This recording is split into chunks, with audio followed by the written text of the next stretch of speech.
que de memória, se eu estiver errado você me corrija, nasceu em berço espírita e desde muito cedo se envolveu com as coisas do espiritismo, e o seu verbo e os seus estudos têm sido questões de muito estudo de todos nós, de muita busca de ensinamentos, porque estamos na frente de um dos maiores estudiosos das questões do passe e da fluidoterapia, um dos livros mais conceituados em todo o mundo sobre passes, é fruto do suor e da inspiração que ele recebeu do plano espiritual.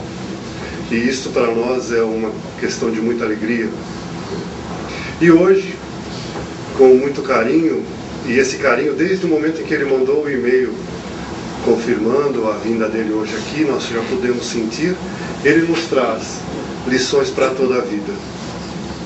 Que possamos estar atentos a essas lições, que possamos receber com o mesmo carinho que ele produziu e que ele nos trouxe aqui essas informações, e que possamos sair daqui repletos dos ensinamentos que ele nos trará. Jacó, a casa é sua.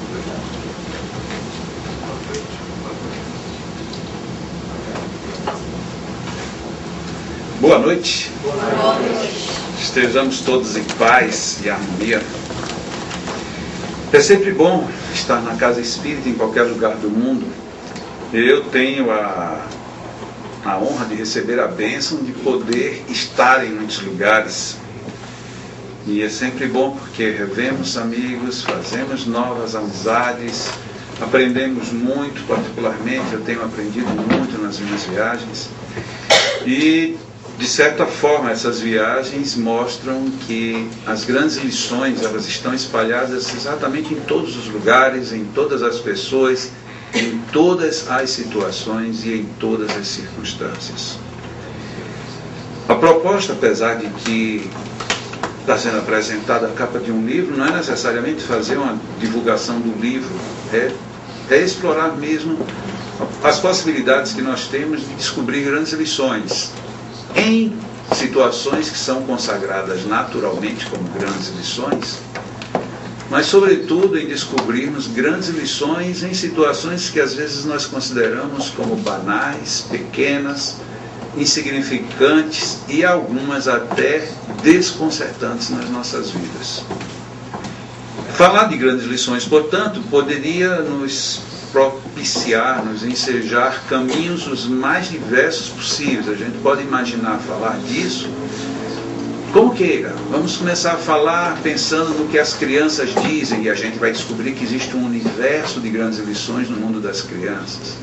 Não, vamos ver o que os idosos, as pessoas que já viveram muito, também vamos encontrar sabedoria que não se perde nunca, por mais que a gente se esqueça.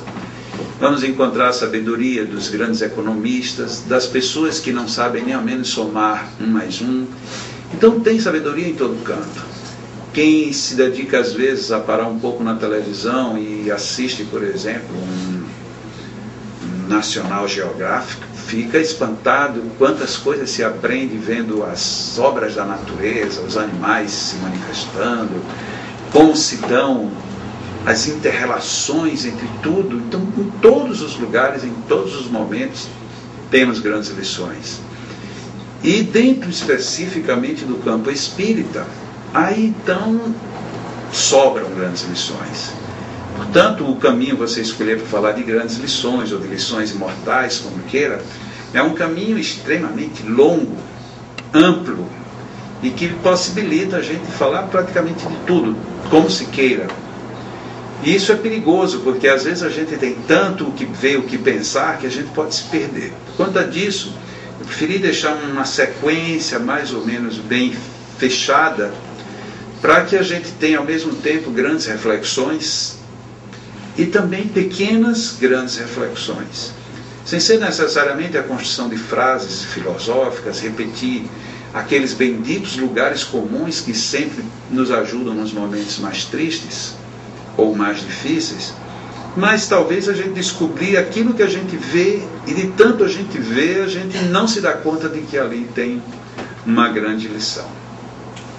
E eu gostaria de começar lembrando, já que vamos falar de grande lição, exatamente dele, do nosso grande mestre, quando ele nos propõe isso: no mundo passais por aflições, mas tende bom ânimo, pois eu venci o mundo. Essa talvez seja uma das lições muito repetidas de Jesus, e nem sempre a gente se lembra dela no momento apropriado, pelo menos para a vida íntima. Porque quando a gente está aflito, é a coisa que a gente menos se lembra de verdade, é de que existe uma força muito grande por trás de uma aflição. A aflição em si, ela sozinha, ela não é uma bênção, mas ela pode ensejar todas as nossas grandes transformações.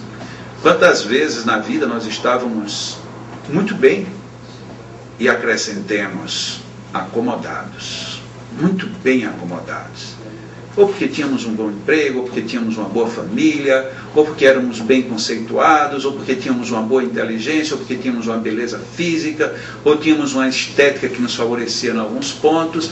Então são milhares as situações em que muitas vezes nós estamos naquilo que seria inamovível, inalterável, e do nada surge uma grande transformação e nós temos que viver grandes mudanças. Quase sempre, no primeiro momento, rejeitadas, gerando revoltas, mas lá na frente a gente diz: olha, se não tivesse acontecido aquilo, eu não sei o que eu seria hoje. Portanto, as grandes lições existem, e as aflições também. A primeira vez que eu apresentei este assunto não foi numa palestra, mas eu desenvolvi um seminário sobre este assunto. E neste seminário eu reservei uma surpresa para o final do seminário, que era um momento de interação. E apesar de que nós temos na internet muitos e muitos filmes e casos de pessoas que sofreram acidentes, ou de pessoas que têm algumas necessidades muito graves, ou perdas de membros, tem muitas coisas que são comoventes, mas muitas vezes o impacto da presença faz uma reflexão melhor. E para aquele dia, naquele momento, eu me lembrei de um amigo que eu tenho de muito tempo. Ele no começo ele não era espírita, depois um dia eu já me encontrei com ele sendo espírita, e frequentamos durante o mesmo período a mesma casa, só que ele era apenas um frequentador, e nos conversávamos de vez em quando. Mas passado algum tempo, eu tive que ir para essa outra instituição onde hoje eu tenho um maior foco de trabalho, e ele continuou mais na outra, então a gente passou a se ver muito pouco.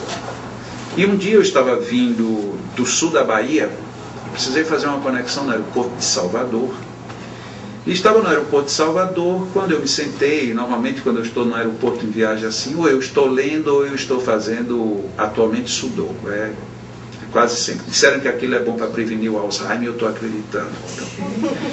Então eu estou lá fazendo aquele negócio quando alguém diz: oi Jacó, tudo bom? E eu olhei para o lado, era ele. E ele tem a característica singular de não ter as duas pernas. Mas não é a perna, ele não tem aqui cortado bem junto mesmo, ele não tem perna, coxa, pé, não tem nada.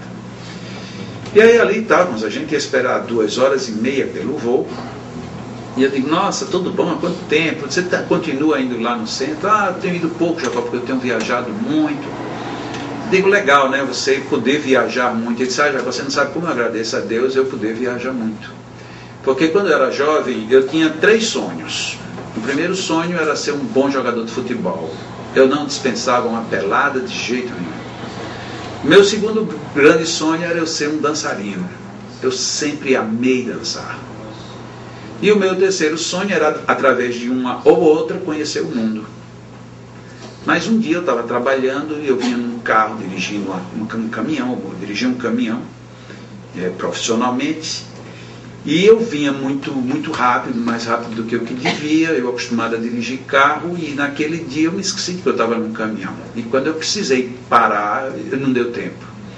E eu bati de frente e o acidente me levou para o hospital. Eu perdi os sentidos, quando me acordei já estava no hospital. E a primeira notícia que o médico me deu quando eu tinha acordado, ele disse: olha, seu acidente foi muito grave, eu lamento muito lhe dizer, mas você perdeu uma perna. Nós tivemos que cortar a sua perna toda. Eu disse para eles: tá bom, mas eu estou vivo.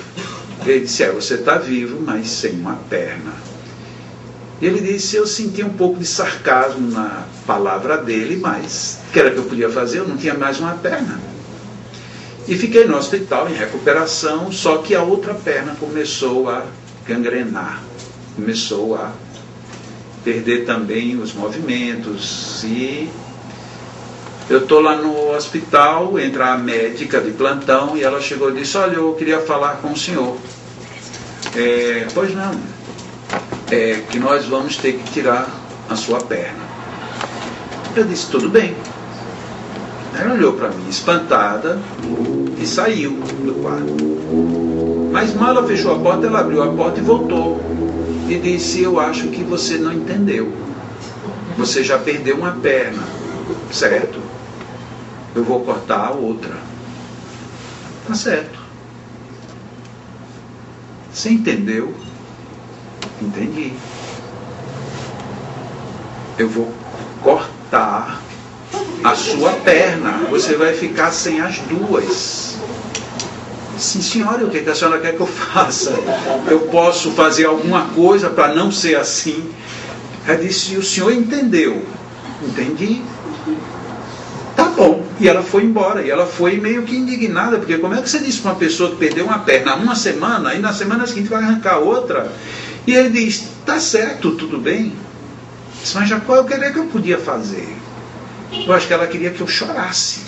Mas eu não queria chorar. Eu já estava perdendo as pernas. Vou perder agora lágrimas? Não. Tá bom. E ele continuou na história. Ele me contou toda a história. E quando eu montei esse trabalho, aí eu disse: eu gostaria que você fosse contar a sua história não mais para mim, mas que você fosse contar para um evento. E vai ter muita gente. Você topa ir contar? Ele disse: topo. É um prazer maior do mundo. Então ele foi e começou a contar essa história. E quando um dia a família chega, que o acidente foi numa outra cidade, a rigor o acidente foi na Venezuela, ele estava na Venezuela, e depois ele foi transportado para Brasília, e lá em Brasília foi que a médica disse que ia cortar a outra perna. E aí a família lá de Natal, foi quando nesse período, aí alguém foi visitá-lo, e quando chegaram lá para visitá-lo no hospital, ele já estava sem as duas pernas. E aí quando entrou a família, já entrou assim, e todo mundo entrou chorando, e disse: o que houve? Senão não é possível, o que foi que aconteceu? Não estou sabendo, aconteceu alguma desgraça? E ele procurou e disse: mas o que? Suas pernas? Sim, o que tem? Eram minhas, não foram de vocês. E todo mundo sofrendo, e ele parecia que ele estava brincando com o negócio. E ele disse: Jacó, como é que eu ia reclamar? Eu ia reclamar do que essas alturas? E ele me fez questão de dizer: e não é porque eu pensasse espírita, ou eu pensasse o que quer que fosse. Eu simplesmente dizia: eu não tenho como colocar essas pernas de volta. Eu não tenho como querê-las de volta. Ou eu vou aceitar que eu não vou ter perna, ou eu vou ficar além das pernas, eu vou perder meu juízo. Então não dá vantagem nenhuma. Muito bem.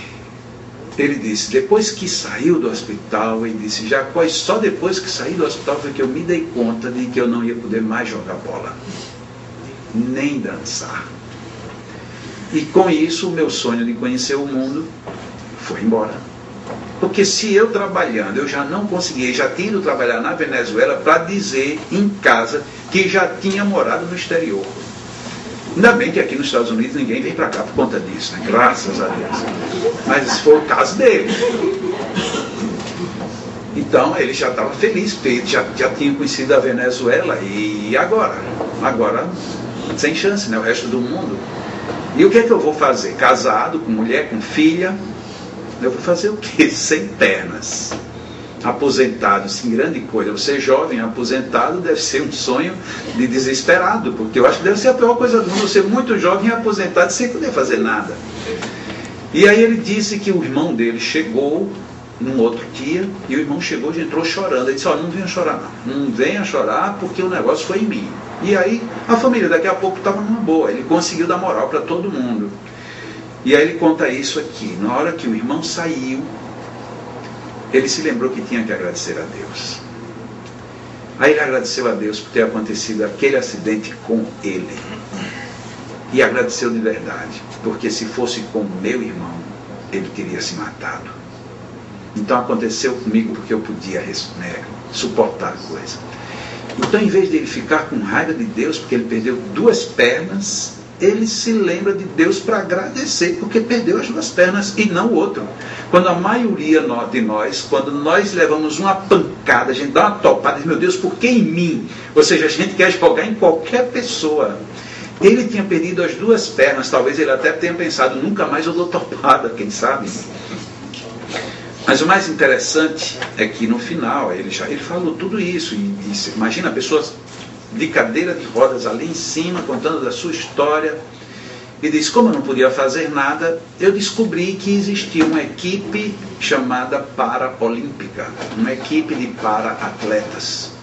E de que existem atletas que têm limitações e que entram para competir com atletas com limitações. E aí ele foi treinar tênis de mesa, popular ping-pong. Ele se tornou campeão mundial para atleta de ping-pong. E hoje ele é um dos coordenadores de equipes paralímpicas do Brasil. E conhece o mundo todo. Sem as 2 pernas. Conhece literalmente o mundo todo. Da Ásia, África, Oceania, América. Já andou o mundo todo e vive viajando. E ele disse, Jacó, e o bom é sem gastar 1 centavo. Não gasto nada, ainda me pagam para isso. Tudo o que eu queria na vida era ganhar dinheiro para fazer. Hoje me pagam para eu fazer o que eu queria fazer. E aí no final, depois terminou tudo, tinha algumas pessoas emocionadas, ele levou essa situação, de que as lições, elas existem em tudo, mesmo nessa situação de aflição, se você souber tirar proveito dela. Se você não souber tirar proveito, você está derrotado, você se perde. Porque se ele ficasse, por que eu não tenho as pernas? E agora que eu não tenho as pernas? E ele ficasse, talvez tivesse entrado em parafuso, numa depressão, talvez tivesse até se matado, sei lá. Não, ele saiu, porque às vezes você nascer sem uma perna é uma coisa, mas você está na plena atividade, você perder é outro impacto, é outra situação. E aí quando terminou, ele chegou e disse assim, e veja que coisa interessante, esse acidente já aconteceu há tantos anos, e nunca a minha mulher me perguntou exatamente como foi. E eu devo tudo a ela, porque foi quem me deu toda a estrutura para eu suportar tudo. Mas ela sempre teve medo de saber exatamente como era a história. Ela nunca foi ver eu falar deste assunto. E ela hoje veio com a minha filha, estão as 2 aqui ouvindo a minha história. Já estavam as 2 na plateia chorando, quer dizer que já tinham vivido aquilo há tempos. E não sabiam a grandiosidade que tinha dentro do homem que está ali ao lado delas o tempo inteiro. Então se descobre, você veja como às vezes a gente demora para descobrir até o grande sentido das grandes lições. Está acontecendo aqui junto de você. Você é o apoio daquela pessoa, você está ali junto, está acontecendo tudo e você não consegue ver.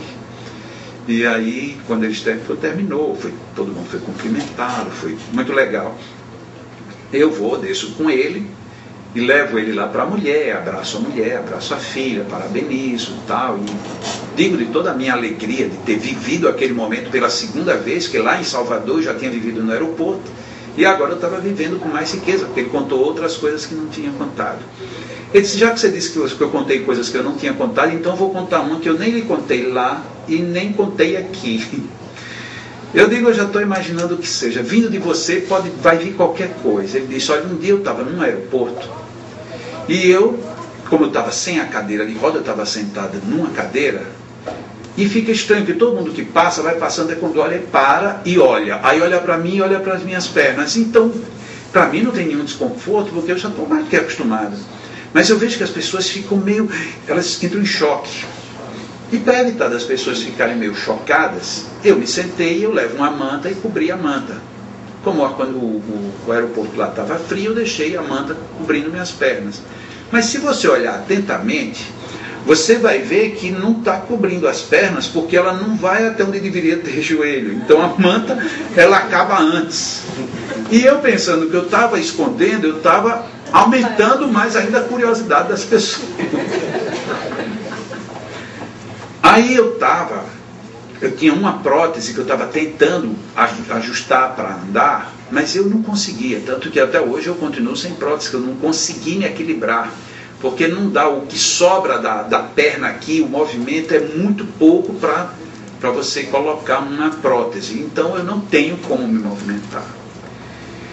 Mas as próteses estavam ali embaixo daquele negócio. Aí uma mulher chegou, olhou e olhou de novo, e olhou outra vez. Aí eu cheguei e disse: você deve estar curiosa, né, de saber o que é que tem aqui embaixo. Não. Ela se espanta, né, como normalmente quando a gente está sendo indiscreto, que a pessoa olha, a gente já... Não, mas não se preocupe. Aí ele abriu a metade da manta e pegou uma das pernas mecânicas e disse: é isso que está lhe espantando? Ela fez: nossa. Aí ela automaticamente olhou para outra perna. Ele disse: ah, tá bom, você continua espantado. Ele tira outra metade da manta e mostra a outra perna. Ela faz: nossa. Aí olha para ele bem espantado assim, sem saber já o que falar, e disse: você está pensando que ainda tem mais alguma coisa? Aí ele disse, aí ela ficou parada e disse: pois tem, quer ver? Aí ele...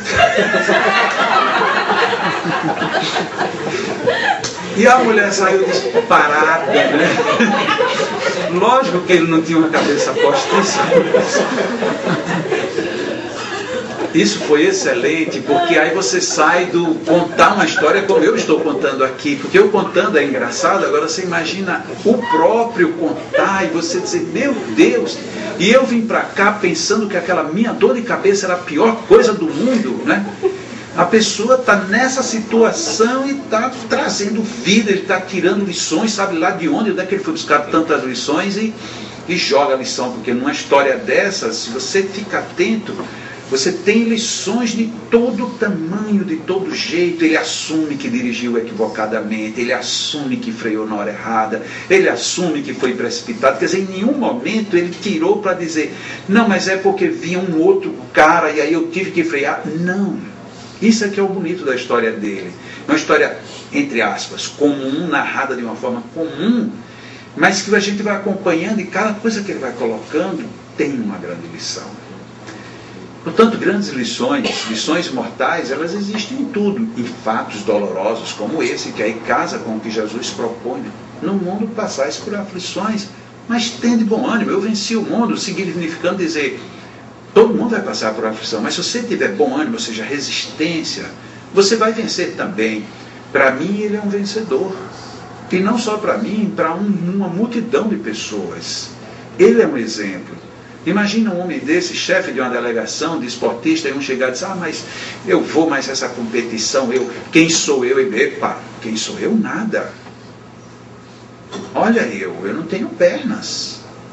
E eu sou muita coisa. Então você também pode ser, porque você não tem um braço, porque você é isso, é aquilo. Quantas vezes a gente desiste quase da vida porque, olha que coisa mais triste, o cabelo foi embora.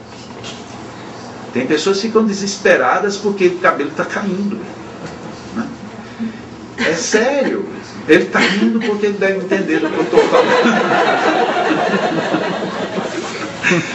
Tem casamentos que se acabam porque a mulher cortou o cabelo. Não sei se vocês já viram isso. A mulher sempre teve cabelo longo, um dia ela se aborreceu e disse: hoje eu vou cortar o cabelo para ver se ele não nota. Porque a mulher sempre faz essa peça com os homens, né? E é bem feito. Amor, você notou alguma coisa? Ele não nota. Então o melhor que faz, ela corta bem grande, porque aí ele nota. Aí quando ele nota, ele abala no amor. Mas, brincadeiras à parte, quantas vezes a gente estraga a vida por absolutamente coisa nenhuma? Nada. Não, porque hoje a moda, o cabelo é liso. Aí você vai para o Japão, as japonesas são todas mandando enrolar tudo. Aí a gente, então por que não põe quem tem aquele cabelo liso para cá e quem tem o cabelo enrolado para lá? Não vai dar certo, porque quando chegar lá vai querer alisar. Então a gente parece que não se conforma com nada. E aí a nossa vida fica sem lições. Grandes lições a gente pode ter. Tem lições para todos os lados, mas vamos em frente. Uma lição eminentemente espírita, já que nós estamos aqui com um público basicamente espírita, é uma lição que nos traz Allan Kardec para a gente vencer o desânimo. No começo da vida espírita de Allan Kardec, E está lá na introdução do Livro dos Espíritos. Os Espíritos então dizem isso aí: não te deixes desanimar pela crítica. O texto é lindo, mas eu não vou ler todo o texto. Não te deixes desanimar pela crítica. Porque ele ia receber muitas, e recebeu, e recebe até hoje. Muitas pesadas. Porque é muito fácil você criticar. Mas o não te deixes te abater pelas críticas, hoje a gente poderia ter uma leitura mais aberta e mais objetiva, mais centrada e mais focada. Não chame de crítica destrutiva o que simplesmente lhe desagradar. Porque tudo que é crítica destrutiva, se a gente for analisar, ela não é necessariamente destrutiva. Ela não é um elogio. Porque quando a gente analisa, não, eu gosto de fulano porque ele tem uma crítica construtiva, pode ir atrás que é um elogio. Olha, você ficou muito bem com esse cabelo. Isso é uma crítica construtiva. Mas constrói em quê? O que isso vai construir? Nada. Agora, se alguém disser assim, o seu cabelo, se você fizesse isso, disse, o que é que você tem a ver com o meu cabelo? Por que você não cuida da roupa que você está vestindo, que faz 5 anos que você está com essa mesma roupa? A gente parte para a briga porque a pessoa veio trazer uma crítica destrutiva. Mas é uma crítica destrutiva eu dizer, olha, você como um palestrante, que legal, mas você fica né. Se tirar as frases, juntar os né, vai parecer um bando de ovelha, né. Você vai ouvir isso como uma crítica péssima. A pessoa, em vez de ficar prestando atenção ao espírito que eu falo, não, ele está prestando agora, você precisa prestar atenção nas escoradas que você está dando. Quando eu comecei a falar de público, se hoje eu sou tímido, naquela época vocês não imaginam, eu sempre digo assim, quando eu era menino mesmo, moleque, ninguém no mundo todo achava mais moeda do que eu. Tamanha era a minha inibição. Eu só andava olhando para os pés. Então, se tivesse moeda, eu achava. Não tinha perigo. Porque eu não olhava para ninguém, eu não levantava a cabeça nem para fazer assim. Era o tempo todo focado no chão. Tamanha a minha timidez. E eu comecei a falar muito cedo. Minha mãe me deu a primeira grande lição de oratória. Nunca diga eu, nem nunca diga acho, e nem nunca diga opinião pessoal. Pronto, esse foi meu curso superior de oratória. E ela me colocou, a mim e a uma prima, para no mesmo dia nós dois falarmos, cada um 15 minutos. Do nada, ela cismou assim, daqui a um mês vocês dois vão falar. Era uma didática perfeita, a gente aprendia ou aprendia. E eu, com 15 anos, tímido do jeito que eu era, eu tinha que me preparar, porque em 30 dias eu ia ter que falar 15 minutos. E a minha prima, que morava na minha casa, também. E a minha mãe não era aquela mãe durona. Ela é uma mãe durona até hoje. Então não é no passado, é no presente. No passado ela era um pouco mais, porque a idade permitia. Hoje, aos 86, ela é um pouco menos. Mas é uma senhora fantástica, não por ser minha mãe. É uma das coisas que eu tenho muito orgulho é de ser filho dela. Mas ela nos mandou preparar aquele tema. E quando faltava uma semana, eu estava apavoradíssimo. Eu não sabia, eu já tinha lido, eu já sabia de cor a mensagem, eu sabia tudo, mas não sabia como eu ia falar. E eu vejo a minha prima, de repente, brincando, ir para lá e para cá. Eu digo, nossa, você não vai fazer não? Ela disse, não, já está tudo pronto. Eu tive inveja da minha prima, porque eu estava apavorado. Faltava uma semana, eu não sabia nada dela, já estava pronto. Eu disse, mas você sabe mesmo o que é que você vai falar? Sei, está perfeito. Nossa, você é muito esperta. Como é que você vai falar? Me diga aí. Vem cá. Aí eu fui no quarto dela. Ela me pega uma folha de papel ao maço, que hoje em dia eu acho que nem se faz mais, eram umas folhas de papel grande, aberta. E ela estava lá com a folha de papel ao maço todinho escrito, meus irmãos, boa tarde. Até o boa tarde estava por escrito. Eu digo, agora deu. Porque como eu redigia, eu achava que eu redigia bem, então agora está fácil. Eu preparo a minha palestra e me despreocupei. Chega o grande dia. Dona Dagmar então anuncia: meus irmãos, eu gostaria que todos fizessem uma vibração, porque nós temos 2 pessoas que estão estreando hoje. Eles podem estar um pouco tensos nada, tremia tudo. E nós vamos contar com as vibrações de vocês para ajudar bem, para que eles falem bem. Nós vamos começar ouvindo a nossa irmã Ana Cristina. Eu quase que eu dizia para ela: não é irmã não, é sobrinha, mas... E logo depois o nosso irmão Jacó, disse: é filho. Deixa para lá. Minha prima se levanta. Meus queridos irmãos, boa tarde. Mamãe ficou lívida. Mamãe olhou assim, eu via nos olhos dela que os olhos dela saíam braços assim para tomar o papel, mas não dava para tomar porque já tinha começado. Ato mecânico. Me dê o seu papel. Meu. Que papel? O seu. Mamãe, eu disse: nem mamãe nem papai, o papel. Eu tive que dar o papel. E foi minha primeira palestra, foi assim. Sem uma cola, sem nada, só Deus sabe. Foi tão traumático que até hoje eu não sei sobre o que eu falei.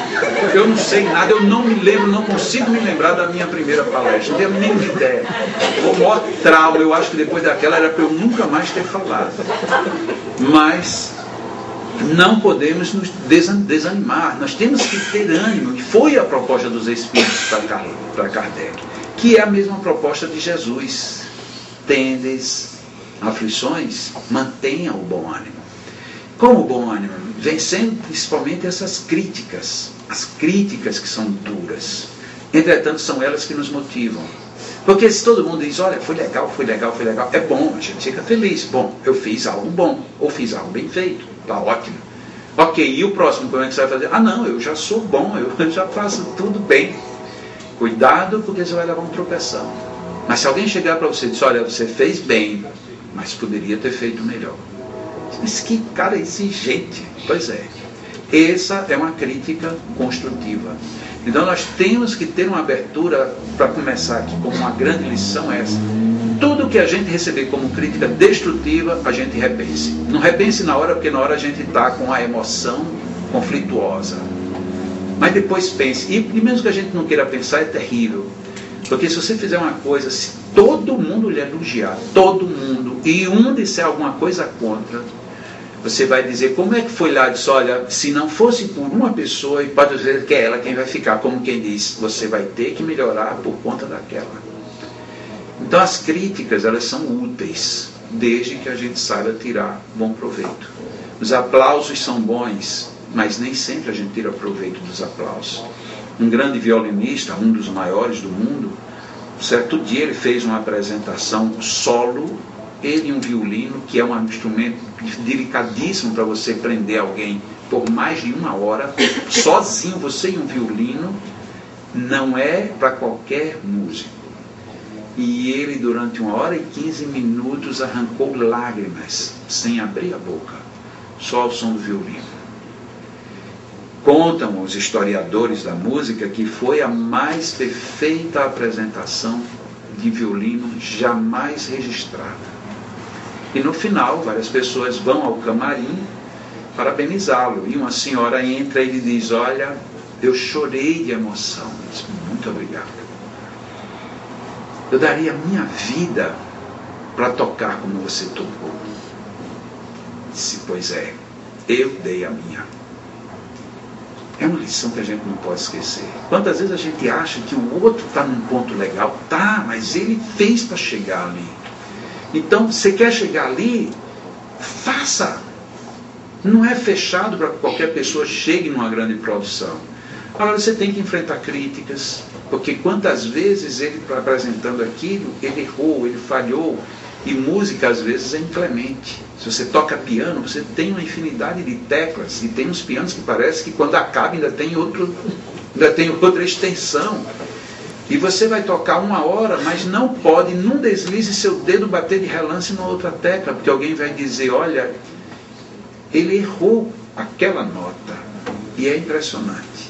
Mas essa busca de você não errar essa nota na próxima vez que vai lhe levar a você tocar melhor. Então vai ser alguém lhe apontar, ou você perceber que ainda não está bom, que pode levar. Não é uma busca do perfeccionismo, mas é a busca do eu posso ser melhor amanhã, eu posso fazer melhor. E normalmente quem me ajuda é aquele que fica na minha memória. Mas não é possível. Eu agradei todo mundo, menos aquela pessoa. Pois eu vou agradar da próxima. Pode ter certeza que você vai melhorar por conta de alguém que lhe criticou e que você chamou de crítica destrutiva. Muitas vezes as nossas críticas elas são mal absorvidas porque a gente entra no clima negativo quando ela tem dentro de si mesmo um clima positivo. Essa é a mesma citação, concluindo lá nos Prolegômenos. Prossegue sempre, crê em Deus e caminha com confiança. Aqui estaremos sempre para te amparar, e vem próximo tempo em que a verdade brilhará de todos os lados. Essa é uma esperança muito interessante, porque se você sabe na história o que aconteceu depois, como foi o caso, você diz, realmente, eles estavam próximos. Mas se você desiste e você não chega, aí você vai dizer onde eles estavam. Eles estavam te esperando. Eles estavam contando com o seu apoio, estavam contando com a sua decisão. Você não é uma parte de bibelô dentro de um processo, nem está em cima de uma estante. Nós somos peças móveis da vida e, portanto, cabe a nós aproveitarmos tudo o que acontece. Porque o que acontece, queira ou não queira, tem tudo para ser favorável à nossa vida. Essa é uma lição que a gente nunca mais vai poder perder. E aí algumas rápidas reflexões do nosso dia a dia. Por exemplo, um anjo. O que é um anjo? Tem algumas religiões que colocam o anjo como divindades criadas à parte. Tem outras que dizem que o anjo é um ser que simplesmente esteve antes da gente ou andou mais rápido do que a gente e agora está numa posição mais privilegiada na relação que nós temos do que seria a nossa posição hoje.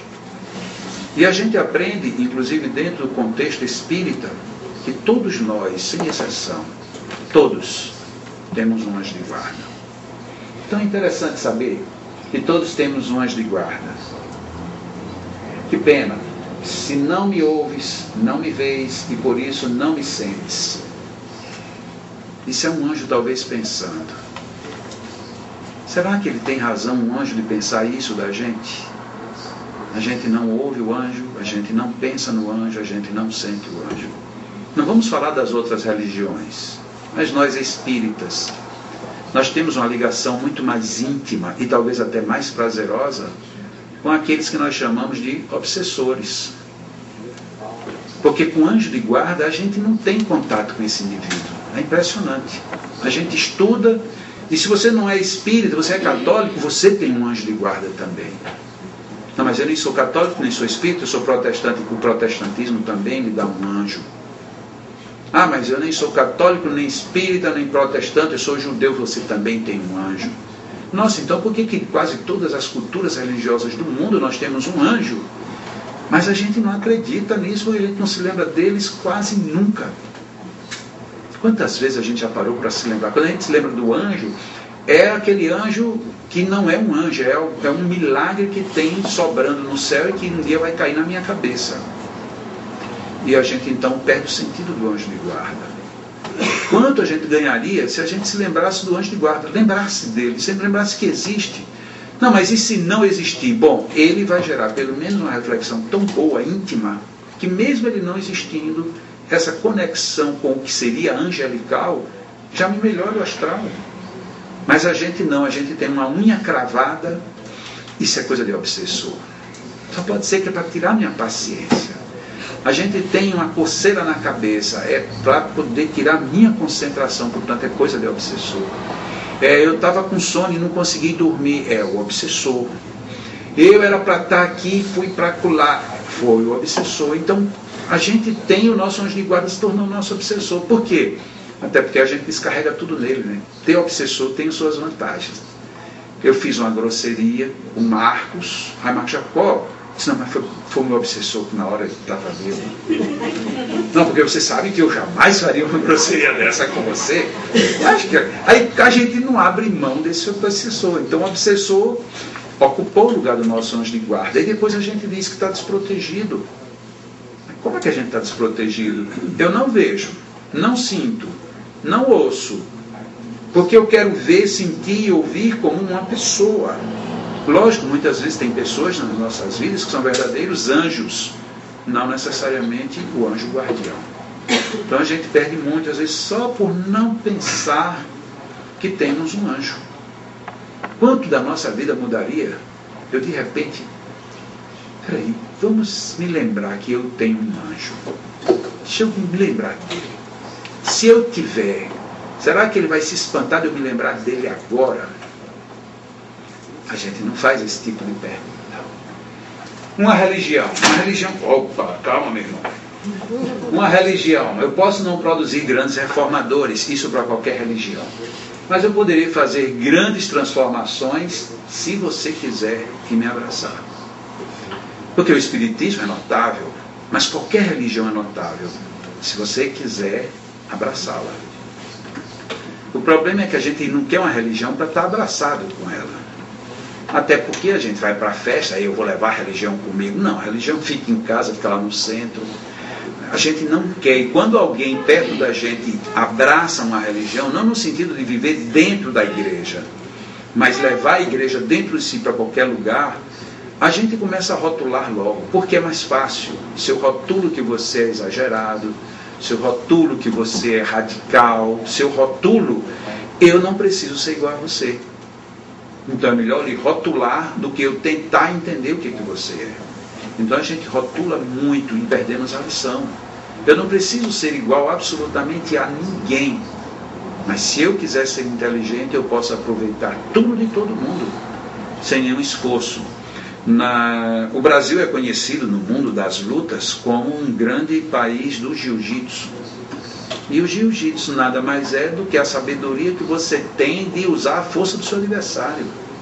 Por isso que às vezes a gente vê lutas de pessoas franzinas com verdadeiros monstros. Lógico que se aquele monstro acertar um burro bem acertado, o franzino, tchau, né? Ele vai a nocaute.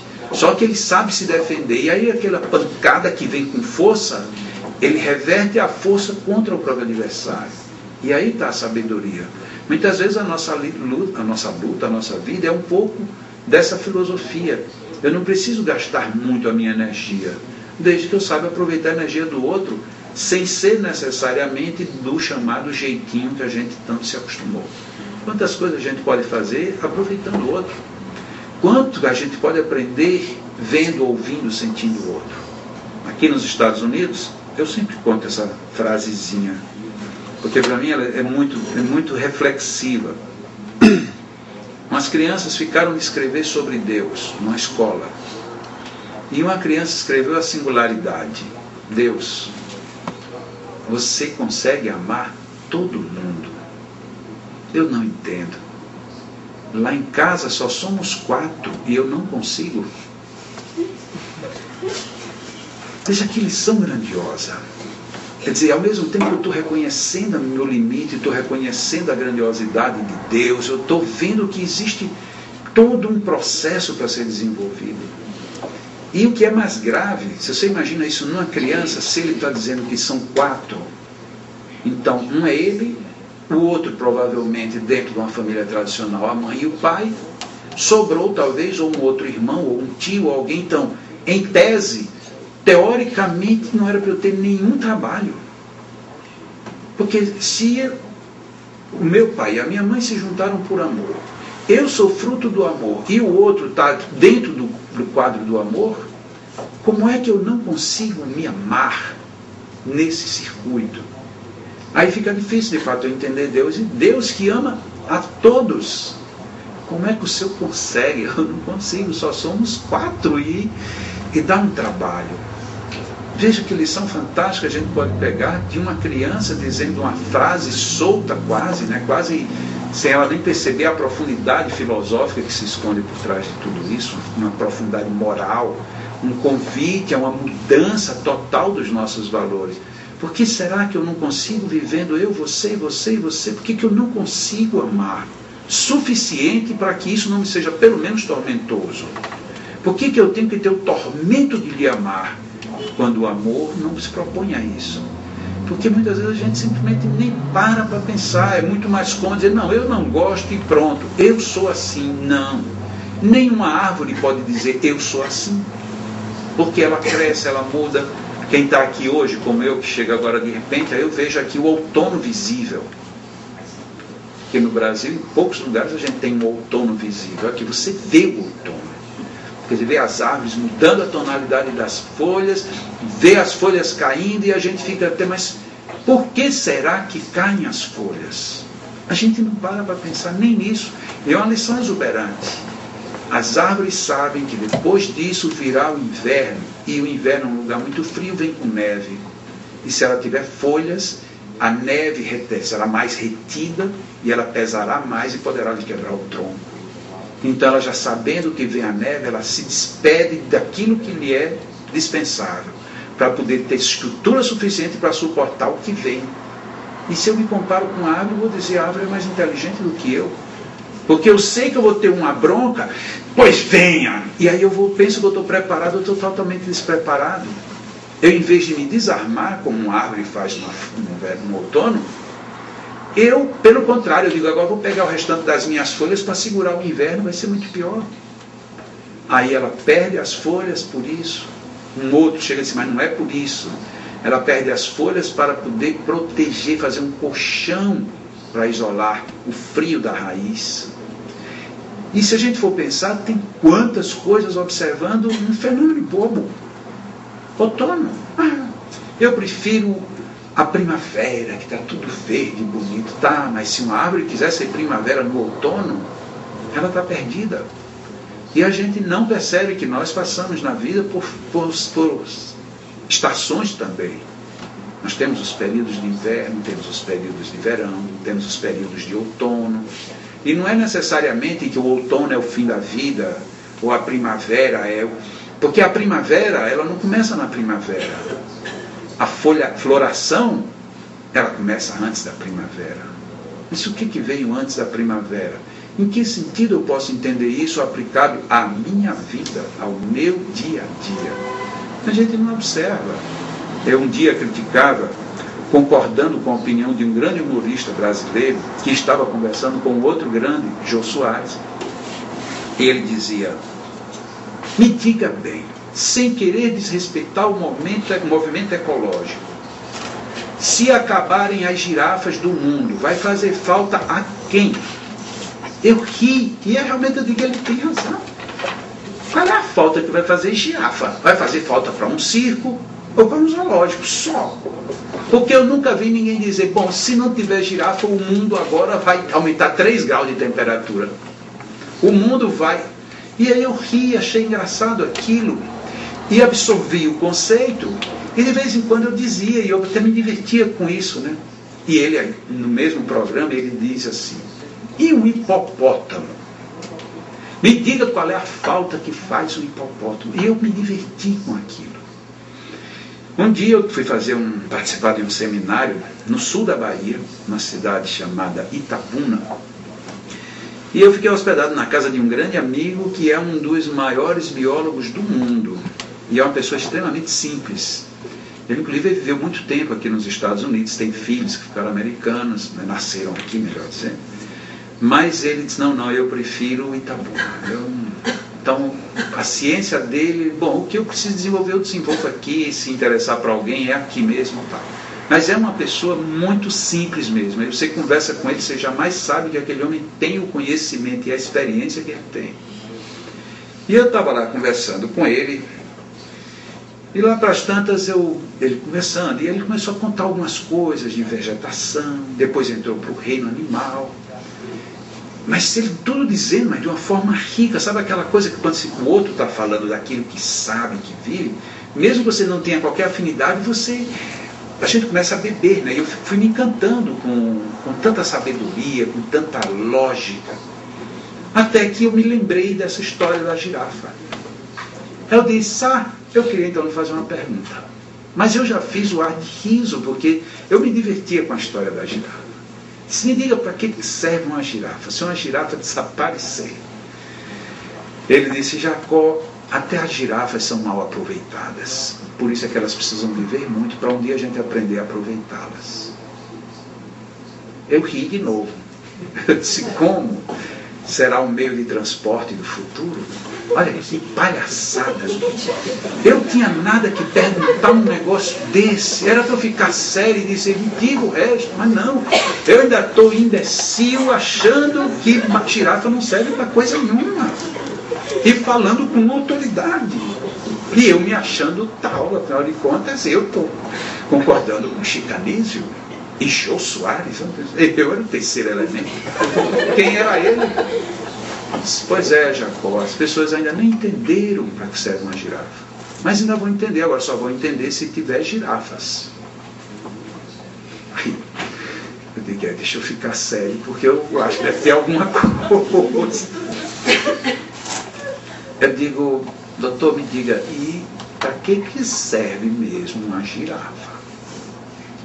Ele disse, Jacó, imagina no dia que a cardiologia quiser entender quão preciso é uma bomba chamada coração, que tem que jogar o sangue lá em cima para poder aquilo que está lá em cima comandar tudo que está embaixo. A gente tem dificuldade às vezes de mandar daqui para cá, porque tem vasos e uns se obstruem e outros não. E você mandar daqui lá para cima. Você já pensou quantos segredos a gente tem que descobrir numa girafa? Segredos da mecânica de um coração. Eu disse, realmente eu vou fazer cardiologia. Ele disse, faça, Jacó. Mas faça uma cardiologia veterinária. E aí vai começar a trabalhar com girafa. Mas a propósito, Jacó, da sua pergunta, eu posso lhe fazer uma contra-pergunta de gay treino. Disse, pois não, vamos lá, se eu souber, aí que riu foi ele, aí eu já estava sério. Você tem ideia de quantas horas por dia uma girafa dorme? Eu digo, doutor, eu acho que esse assunto não é importante. É melhor a gente ficar lá no coração. Ele disse, não, Jacó, é muito importante. É mais do que você imagina. Você dorme quantas horas por dia? Depende. Quando eu estou vivendo... Não. Vamos por geral. Você acha que quantas horas por dia são boas para você viver bem? Eu digo, olha, no mínimo, para eu estar bem sempre, 7 horas. Pois é, no dia que você aprender com as girafas, você vai ganhar muito tempo de vida. Eu disse, por que ela vive muito? Ele disse, relativamente sim, ela até que vive muito. O problema é que ela só dorme 2 horas por dia. 2. E não sente falta das outras. Se você se associar a uma girafa, você vai ganhar 5 horas por dia. Sem ter nenhum problema. Eu digo, eu não sei onde era que estava Chicanísio com a história dessa. Por que a gente não tem que preservar as girafas? Eu vou ser o maior defensor das girafas. E não vou nem querer saber a história dos hipopótamos. Ele disse, é melhor não querer.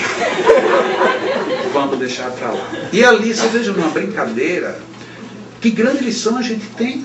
Até cientificamente, eu digo, mas meu Deus, é mesmo. Por que a gente ainda não aprendeu? Como a gente não foi estudar ainda, até hoje eu vi, desde então eu comecei a procurar se tinham estudos em cima da cardiologia de uma girafa, vendo agora numa ótica séria, porque de fato ali devem ter segredos que amanhã poderão revolucionar a nossa cardiologia toda. Agora você só vai fazer isso se você tiver girafa para estudar. Como é que você vai estudar que um ser daquele porte ele consegue dormir 2 horas por dia e desconfortável, porque não tem travesseiro, não tem nada, e vive bem? E aí eu durmo 7, eu dormi 7 sempre, eu estou ótimo. Meu problema é que eu nunca durmo 7 horas, mas me faz falta.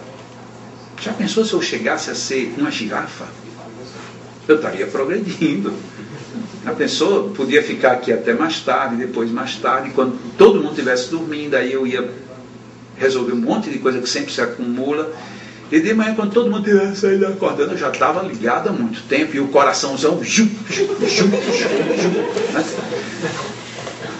Será que eu vou ter que crescer meu pescoço? É uma outra hipótese.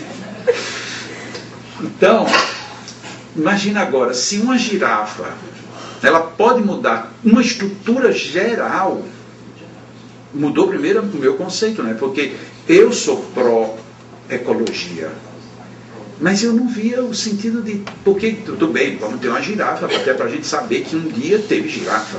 Eu não passava desse, o meu limite era esse. E de repente você fala com uma pessoa certa, ela lhe diz um monte de coisas, e você diz, meu Deus, como eu era ignorante. Como eu sou.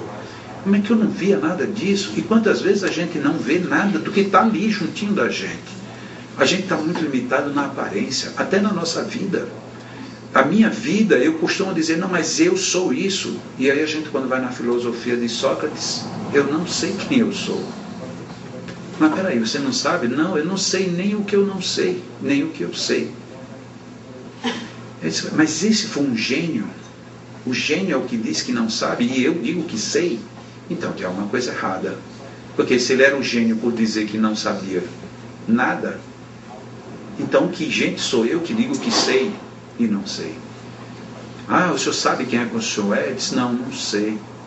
Ah, porque eu sei. Ah, então me diga, meu filho, que a minha vida toda eu estou querendo saber, até hoje eu não descobri. Quando alguém nos pergunta, esse é um primeiro exercício de filosofia, quando alguém nos pergunta, quem é você? A gente nunca se define. A gente dá um nome, a gente dá uma nacionalidade, a gente dá um parentesco, a gente diz uma especialidade, a gente diz mil coisas, a gente nem sabe quem a gente é, que a gente acha que é alguma coisa, né? Uma religião, ela tem que ter esse condão de fazer isso na nossa vida. Mas outras vezes, quando a gente quer já crescer, a gente quer ser original. Quantas vezes a gente quer ser original? Mas é um original todo carimbado, né? Que o que é a moda hoje em dia? Quase todo mundo liga para a moda. A moda é um carimbo.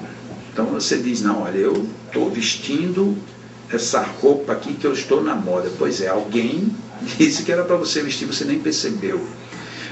E a gente fica procurando uma originalidade e a gente não percebe que o tempo todo a gente está rodeado de originalidade. Eu sou original. Qualquer um aqui é original. Porque não tem ninguém igual ao outro. Não tem ninguém parecido com o outro. Não tem ninguém com a mesma habilidade do outro. Mesmo que tenha um grau fisiológico de profunda identidade, uma clonagem natural, por exemplo, dos gêmeos univitelinos, nem aí nós somos iguais. Nós somos diferentes. Tanto que se eu sou gêmeo com o outro e somos iguais, em nenhum momento eu digo, mas peraí, eu sou eu ou eu sou você? A gente não diz isso, porque eu sei que eu sou eu e você sabe que você é você. Então somos sempre originais. Mas por que a gente busca uma originalidade que não existe? A gente busca uma originalidade dentro de um padrão que não reflete a realidade. Aí a gente quer escrever um poema que ninguém nunca escreveu, a gente quer pensar uma ideia que ninguém nunca pensou.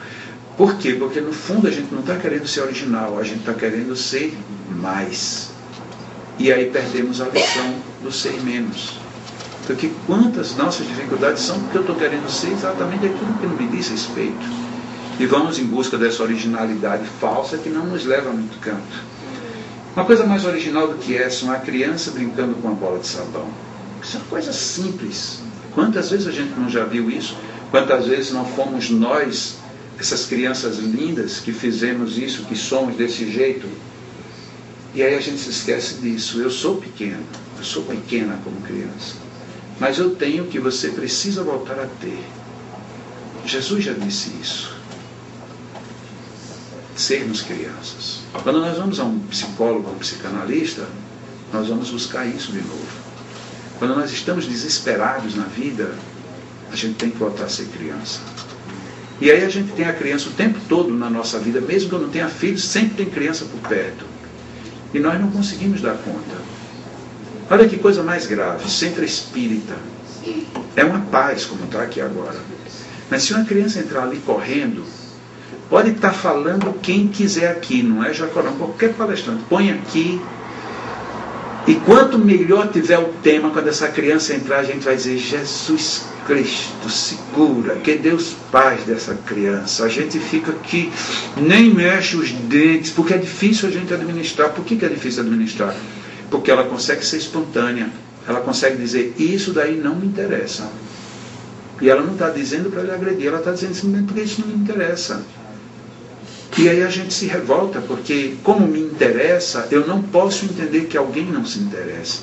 E aí se eu disser isso de uma pessoa que eu não gosto, eu posso escamotear o meu mundo íntimo. Mas eu estou falando de uma criança que eu não tenho por que não gostar dela. Por que ela me irrita? Por incrível que pareça, porque ela é aquilo que eu deveria ser. Eu deveria ser mais autêntico. Não para desagradar ao mundo, mas para que o mundo soubesse quem eu sou. E ele, sabendo quem eu sou, me ajudasse até eu melhorar o que eu tenho dentro de mim. Mas a gente tem medo de ser criança. A gente morre de medo de ser criança. E o pior, a gente vai deformando, e sabe Deus até quando nós vamos ter um processo de educação infantil, principalmente, deformante como o nosso. Uma criança nasce, a primeira lição que os pais dão para uma criança, a primeiríssima, é que depois de comer ela tem que arrotar. A criança mamou, se ela não arrotar naturalmente, você bate, você sacode, você vira, você faz o que quiser e ela tem que arrotar. Até que uma hora ela arrota, na hora que ela arrota você faz yes! A gente comemora o arroto, é a cor mais bonita do mundo. E quanto mais forte, é assim mesmo, ainda tem mais um pouquinho, a gente ainda quer o arresto que está ali por dentro. Aí a criança chega aos 5 anos de idade, toma uma Coca-Cola, e está uma visita importante na mesa, a criança depois da Coca-Cola manda brasa.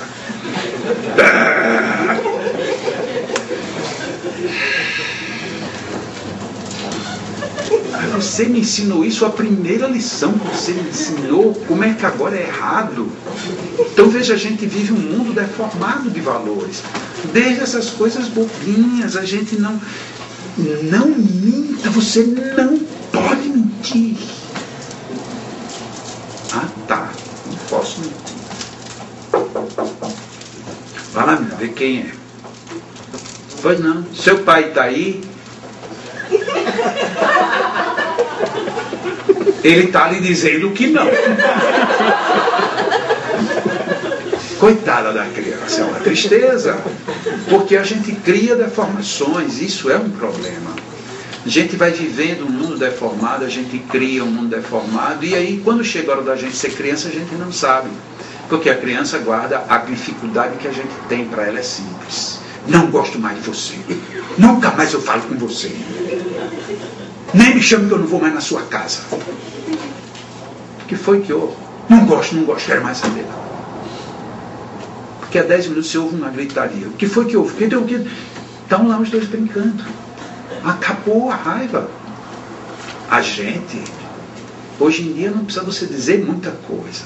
Você olha para uma pessoa assim, pronto. Eu não disse uma palavra, só olhou e o outro venceu. O que foi? Nada. Nada o quê? Você está pensando que eu sou o quê? Nada. Mas destruiu. Você pode ter 20 anos de amizade e foi embora. A troco do quê? Nada. E a gente não volta. É impressionante. A criança desconcerta a gente por conta disso. Você não tem personalidade. Já é sem personalidade. Você brigou, agora como é que você já está junto de novo? Não, mas eu me esqueci. Como me esqueci?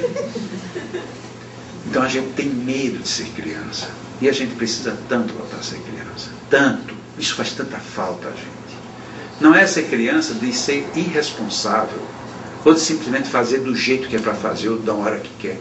Mas para a gente também ter a liberdade de ser o que é. Hoje em dia a gente não tem liberdade, a gente se apresenta e a gente vai tirando máscaras aos poucos. E quando a gente vai tirando uma... eu estava só brincando. Aí você já veste de novo a máscara. Porque no fundo a gente já não pode mais ser espontâneo. Você não pode dar uma... E olha, é espontâneo no bom sentido mesmo. Se você vê uma pessoa que chega para outra e abraça, olha aqui, muito obrigado, que coisa boa de ver. E aí depois chega uma outra pessoa, você faz, oi, tudo bem? Mas por que para ele foi uma coisa boa de ver? A gente já fica com raiva. Então você tem que ser espontâneo com esse, e com o outro você tem que ser falso para passar que é igual ao outro. Isso é ruim para a nossa vida. Então é bom a gente ser criança. É você poder dizer, por exemplo, eu estava numa viagem agora recente, eu tenho um casal de filhos com 3 anos e meio. Casal gêmeo. E eu liguei para casa, eu estava já 2 semanas e pouco fora de casa, e eu liguei, eles estavam acordados ainda, aí eu estava falando, aí a menina veio, oi papai, não sei o que lá. Mulher sempre mulher, não tem problema, né? Eu acho fantástico como a mulher de fato, é um grande ser do mundo. Oh papai, onde é que o senhor está? Ah, papai está viajando, mas o senhor vai demorar? Vou demorar. Ah, então eu quero lhe dizer um recado. Eu te amo tanto que meu coração nem sei como é que eu digo, mãe?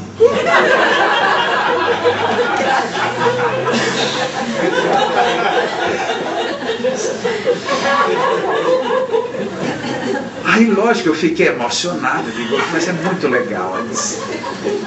Chama Jorge para eu falar com ele. Chega, Jorge, teu pai quer falar com você. Não quero falar com ele. Nossa, aí eu longe, eu digo assim, olha, a gente tem que aprender a viver, a gente tem que dar liberdade para os outros, mas nessa hora dói. Porque a vontade era dizer, você pode não querer, mas venha.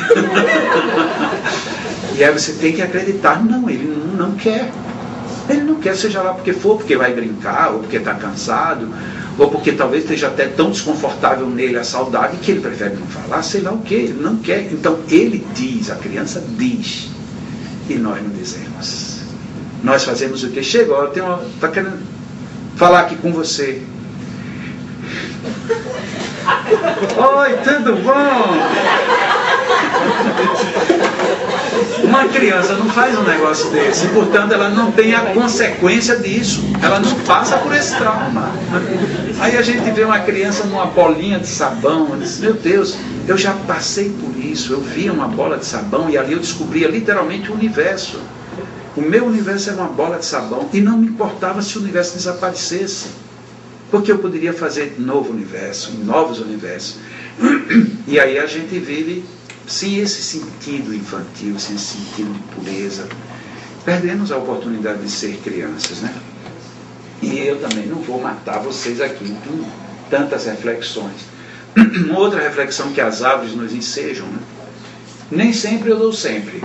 Tem muitas plantas que são sazonadas, mas quando eu dou muito, porque eu me dou. Às vezes a gente precisaria deixar de ser gente e ser árvore. Bom, eu posso não dar sempre, eu não consigo ser sempre desse jeito. Mas pelo menos quando você for, seja árvore.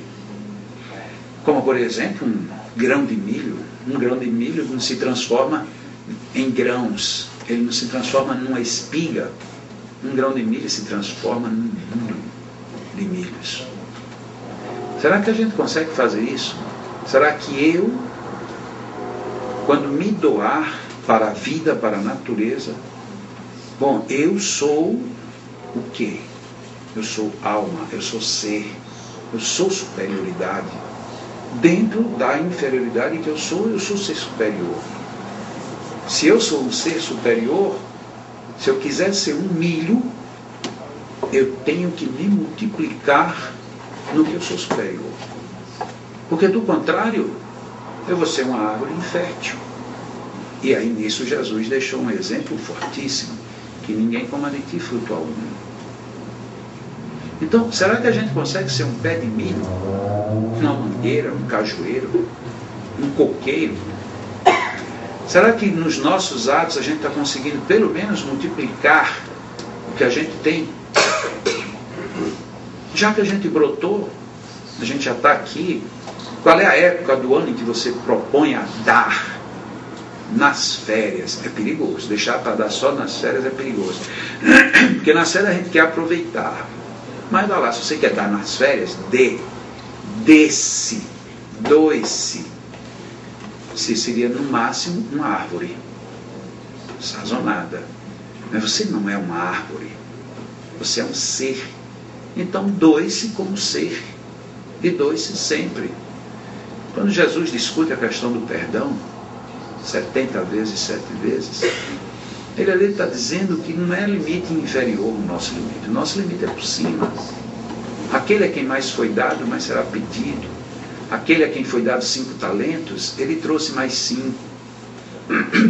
E o último da proposta de Jesus é intrigante, porque ele não disse foi dado uma moeda e ele perdeu a moeda. Não, ele não perdeu, ele devolveu a moeda. Portanto, ele não foi desonesto. Não, mas só que não é isso que eu espero de quem tem uma moeda. Você teria que ter multiplicado. É isso que a vida pede da gente. Então a gente olha para uma árvore qualquer, está lá. E se a gente não conseguir ver isso, é fácil. Chega aqui na raiz da árvore e cave. Cave, com a mão, não precisa ser com um pá. E você vai encontrar minhoca. E o que é uma minhoca?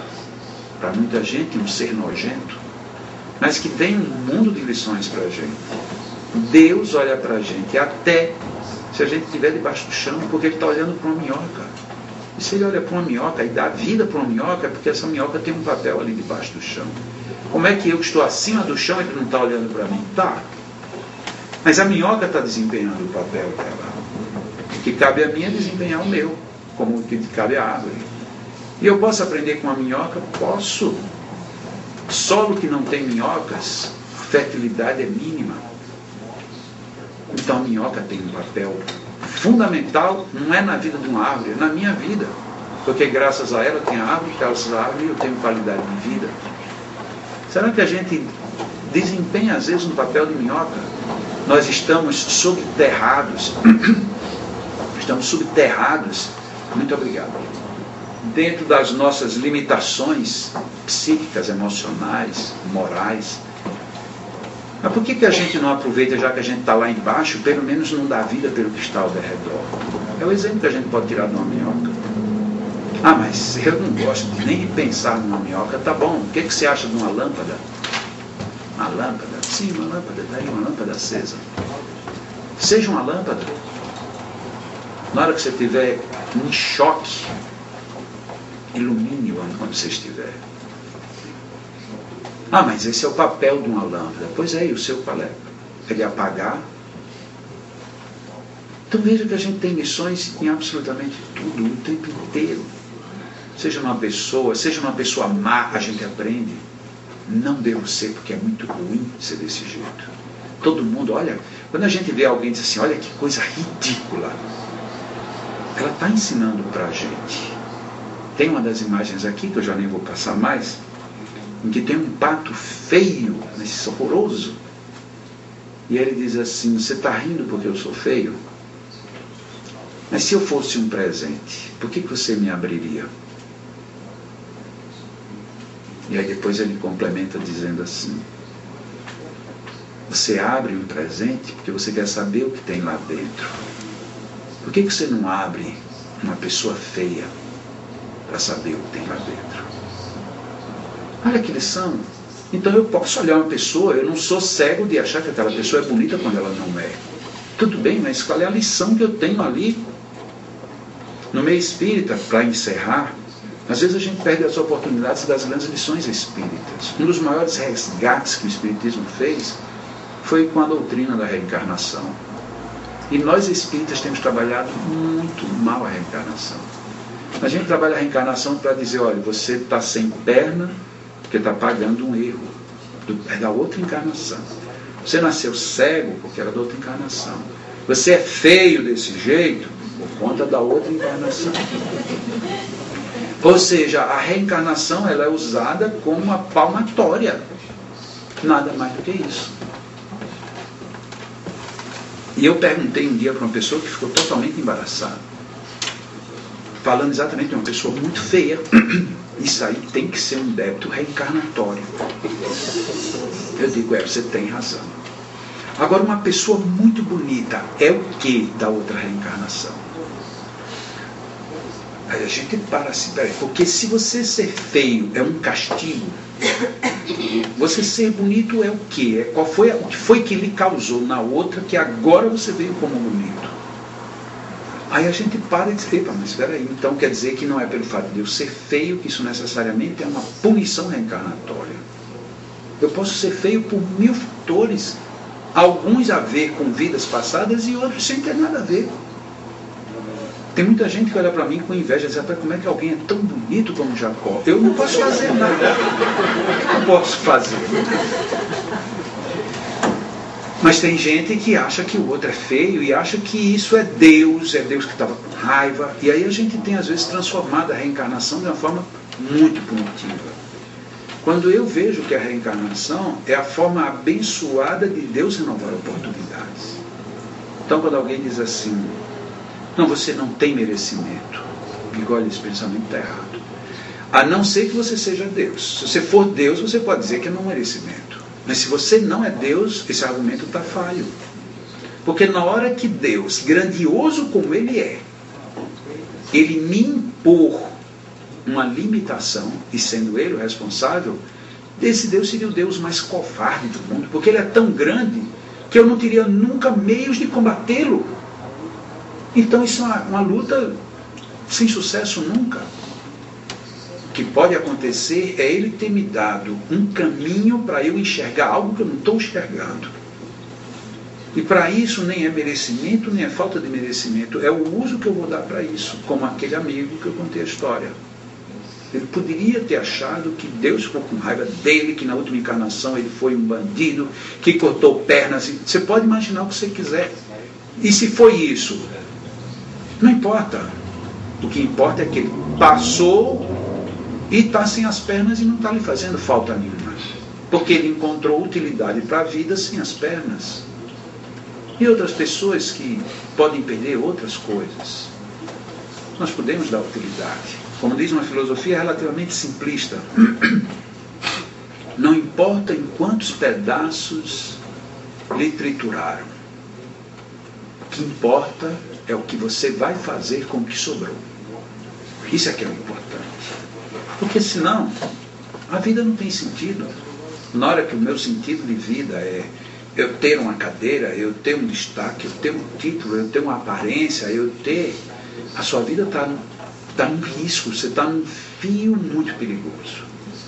Mas na hora que a sua vida é a sua vida, e que você diz, bom, eu vou ser feliz.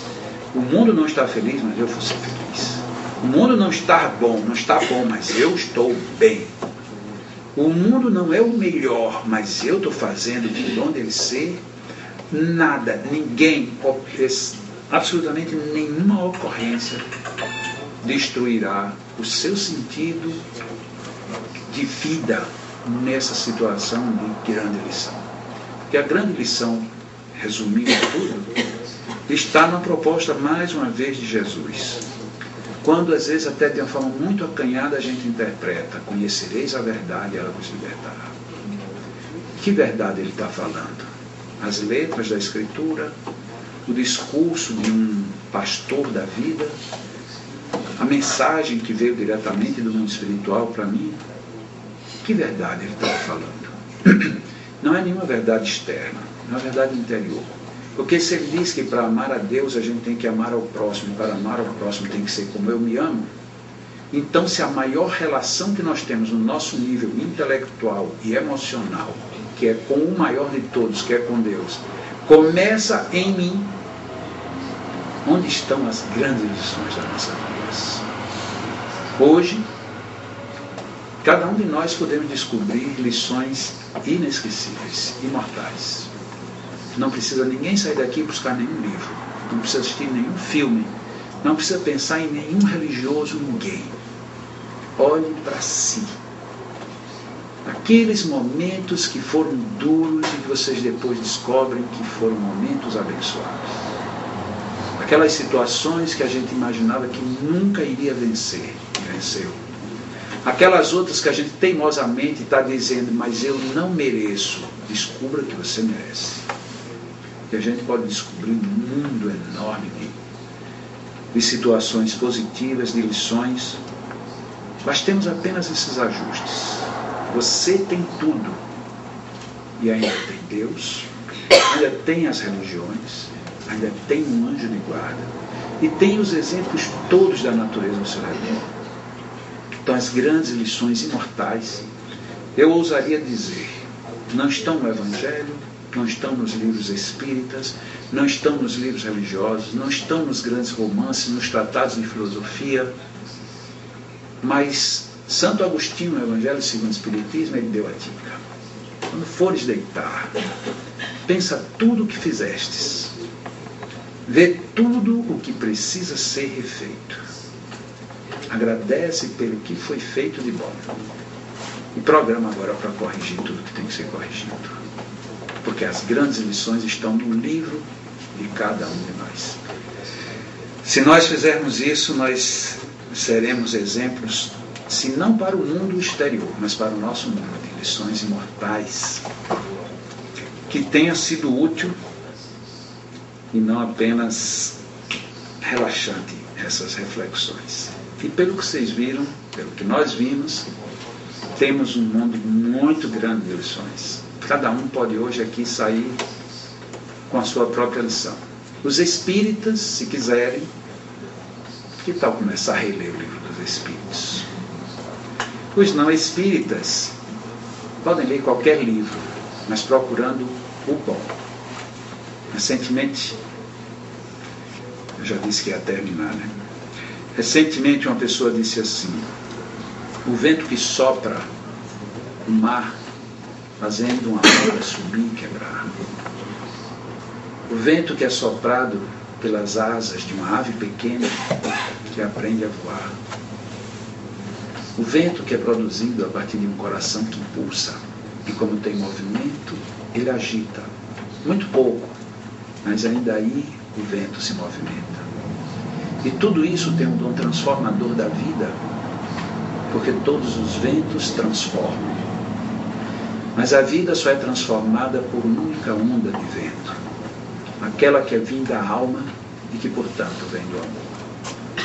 E a pessoa dizia: se você não sabe amar, abane, porque se você abanar, você provocará uma mudança no mundo. E essa mudança você perceberá que amanhã ela será grandiosa, porque você terá descoberto que você moveu o mundo e só falta agora um detalhe: ame. Você terá aprendido a amar apenas se movimentando. Se a gente tem consciência do que a gente faz bem, ainda que seja só isso. O passarinho que está aprendendo a voar está gerando um pouco do vento que vai quebrar as ondas do mar. Meu coração pulsando, que nem pede licença para isso, também está ressoando no mundo das vibrações, e aí a gente pode transcender um pouco, para não ficar só nas ondas do vento necessariamente. As nossas vibrações, elas vão ecoando mais forte no mundo inteiro. E quando a gente faz tudo com dignidade, a gente descobre que o mundo é muito melhor do que a gente imaginava. E será melhor ainda quando as nossas grandes lições foram lições de verdades no nosso mundo íntimo.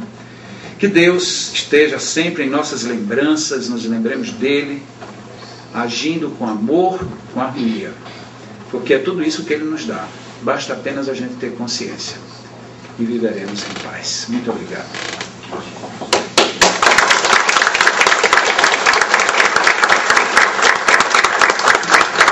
O André tem um violão, né? Agora é uma das vantagens, né? Quando a gente tem mais de uma memória. Memória RAM e um HD externo.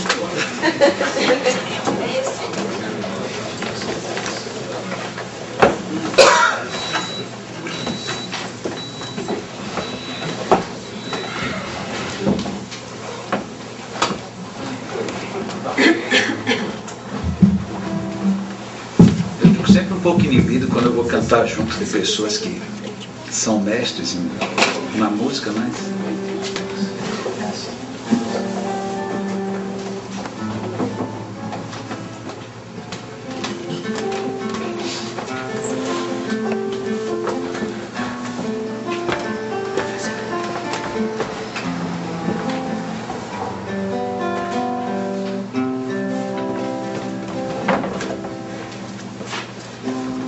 olhe para mim,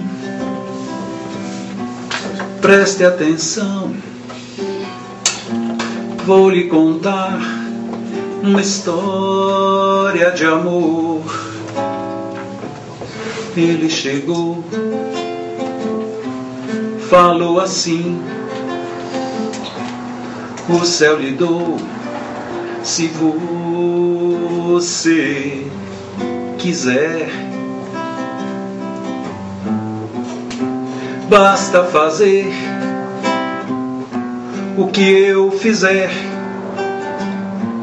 dando de si o que há de melhor, sem distinção, sem ambição, é se doando o que você tem a mim. Faça aos outros o que quer para si. Faça tudo com o coração. Ele falou: eu sou amor. Só se vai ao Pai por mim. Jesus, Jesus, Jesus, Jesus, o Mestre e o Senhor. Jesus, Jesus, Jesus, a maior história de amor. Jesus ama todos como igual condição.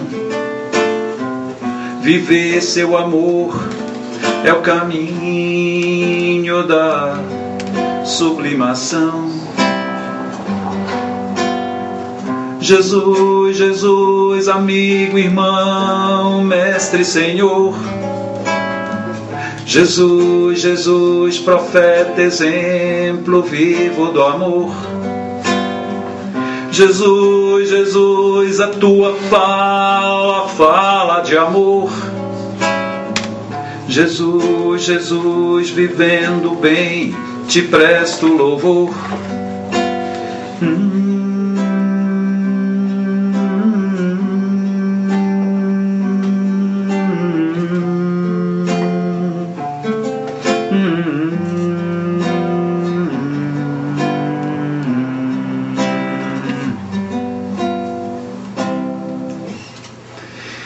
Essa música é a maior história de amor. Acho que dá até para perceber que falar de Jesus é sempre uma grande história de amor. Só mais uma. Essa daqui é lições. Já que a gente falou de lições, então eu vou cantá-la um pouco mais lenta, mas aí chegar lá no final tem uma parte que eu vou chamar vocês para cantarem comigo, tá bom? Tudo nesta vida sempre traz uma lição, seja uma alegria, uma tristeza, solidão. É preciso então descobrir o que vamos repetir, vamos esquecer, pois não vale aqui ficar a sofrer, se aprendemos que sempre tem como fazer bem melhor, bem crescer, progredir, não sofrer, superar e cantar. É tão bom viver, é tão bom cantar. Deus está aqui, se tal no ar. É melhor sorrir e agradecer, todos como irmãos, de mãos dadas na lição de amor, de perdão, humildade, coração, progredir. Vamos lá. É tão bom viver, é tão bom cantar. Deus está aqui, sinta-o no ar.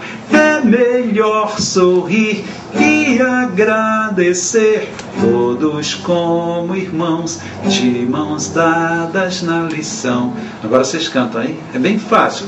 A gente faz umas 2 ou 3 vezes até vocês cantarem bem legal.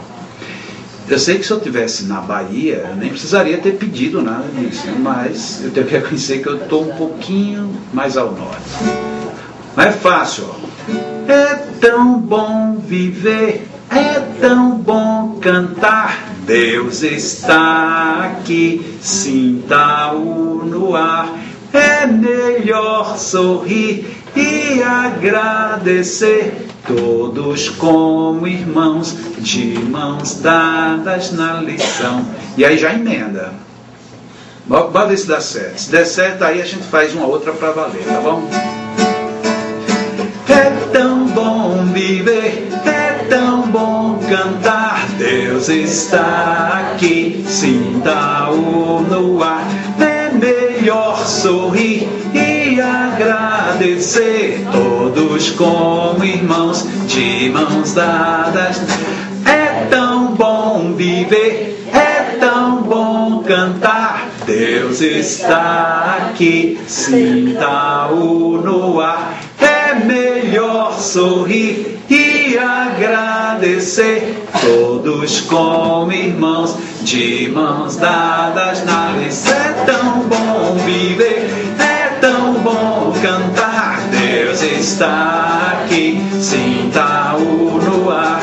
É melhor sorrir e agradecer, todos como irmãos, de mãos dadas na lição. Ficou legal, valeu. Pronto, Marcos, quer cantar agora? Ou é o André quem canta? Se eu cantar, acaba já, todo mundo.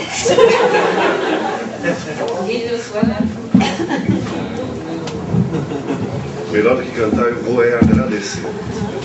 Não tem como, né, gente? Jacó, muito obrigado pela noite, pela mensagem, e que possamos realmente ter tempo de pensar nisso tudo. Né? Tem alguns livros, não vai ser suficiente,